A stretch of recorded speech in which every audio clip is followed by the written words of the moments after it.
வணக்கம், நல்லா இருக்கீங்களா?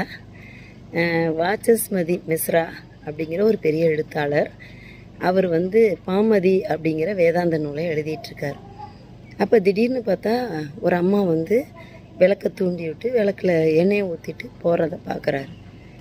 உடனே நிப்பாட்டி, அம்மா யாருமா நீ அப்படின்னு கேட்குறாரு. அப்போ அந்த அம்மா நின்று சொல்கிறாங்க, ஐயா நான் உங்களை கல்யாணம் பண்ணி 20 வருஷம் ஆகுது.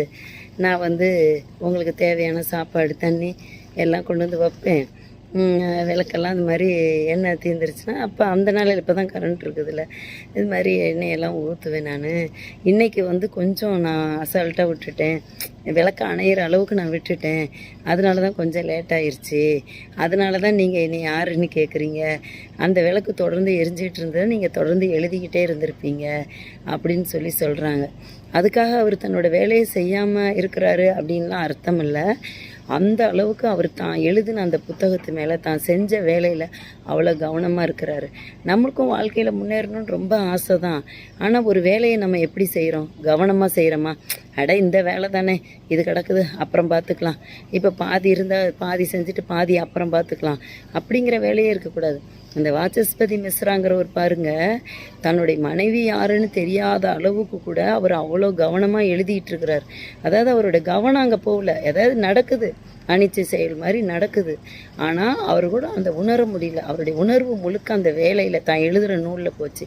அது மாதிரி நம்ம வாழ்க்கையில் முன்னேறணும்னா நம்ம செய்கிற வேலையில் கவனம் இருக்கணும். நம்ம செய்கிற வேலையில் கவனம் இருந்தால் அடுத்தவங்களை பற்றி நமக்கு யோசனை வருமா, கவலை வருமா? அவங்க அதை சொன்னாங்க இதை சொன்னாங்கன்னு நம்ம பேசுவோமா? கண்டிப்பாக அப்படிலாம் பேச மாட்டோம். அதனால் வாச்சஸ்பதி மிஸ்ரா மாதிரி நம்ம வேலையில் நம்ம கவனமாக இருக்கணும். அப்போ தான் நம்ம வாழ்க்கையில் முன்னேற முடியும், நல்ல உயரிய இடத்துக்கு வர முடியும். சின்ன சின்ன முன்னேற்றங்கள், சின்ன சின்ன முயற்சிகள் தான் நம்மளை சிகரத்துக்கு கொண்டு போகும். அதனால் ஒரு படி தானேன்னு ஒரு படியை விட்டுட்டு நம்ம எப்படி மேலே ஏற முடியுமா? ஒரு படியை விட்டுட்டு ஒவ்வொரு படியாக தானே ஏறணும். அதுபோல் நம்ம வாழ்க்கையில் செய்கிற ஒவ்வொரு முயற்சிகளும் நம்மளை சிகரத்துக்கு கொண்டு போகும். அதனால் ஒரு சின்ன வேலை தானே, நம்மளை யார் கவனிக்கிறா, எப்படியோ போயிட்டு போகுது, இதை செய்யாட்டி என்ன அப்படின்னு விட்டுட்டா கண்டிப்பாக நம்ம வாழ்க்கையில் முன்னேற முடியாது.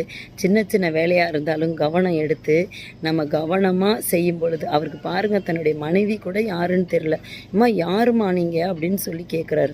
அந்த அளவுக்கு அவர் அந்த எழுதுறதுல மும்மரமாக இருக்கிறார். அதுதான் அந்த அம்மாவும் சொல்கிறாங்க, நான் உங்களுக்கு தேவையானதெல்லாம் செஞ்சிட்ருக்கேன், ஆனால் அந்த விளக்கு எரியாமல் இருந்து நீங்கள் எழுதுறது தடைப்பட்டதுனால தான் நீங்கள் யாருன்னு கேட்குறீங்க அப்படின்னு சொல்கிறாங்க. அதுபோல் நம்ம செய்கிற வேலைகளில் கவனமாக இருந்து சிகரத்தை நோக்கி பயணம் செய்ய என்னுடைய வாழ்த்துக்கள். நம்ம எல்லாரும் சிகரத்தை நோக்கி போவோம். வாழ்க்கையில் நம்ம இருக்கிற இடத்துல ஒரு நல்ல இடத்துக்கு வருவோம். வாழ்த்துக்கள். நன்றி.